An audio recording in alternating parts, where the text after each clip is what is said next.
आओ सबसे पहले कृष्ण कन्हैया के चरण कमल में गोर लागे। हम रजनी झा अतः उपस्थित समस्त श्रोतागण के गोर लागे। सुंदरसन जन्माष्टमी के पावन अवसर पर कृष्ण कन्हैया लाल जी के सरल भजन के माध्यम से पुष्प अर्पित करी, अर्जी लगावी, गुहार सुनावी। सुंदरसन भजन के माध्यम से, गीत और संगीत के माध्यम से बोल दे कृष्ण कन्हैया लाल की जय।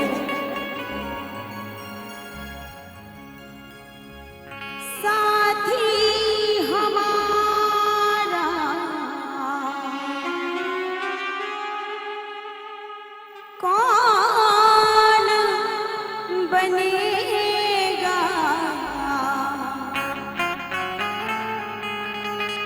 साथी हमारा,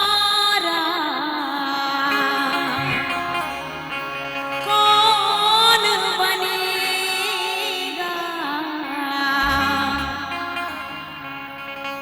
तुम ना सुनोगे तो कौन सुनेगा, तुम ना सुनोगे तो कौन सुनेगा।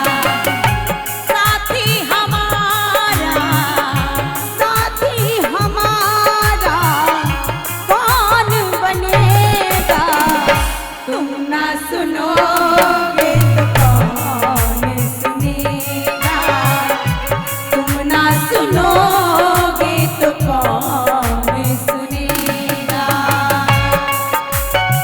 मीठी मीठी तालियों के साथ जय हो।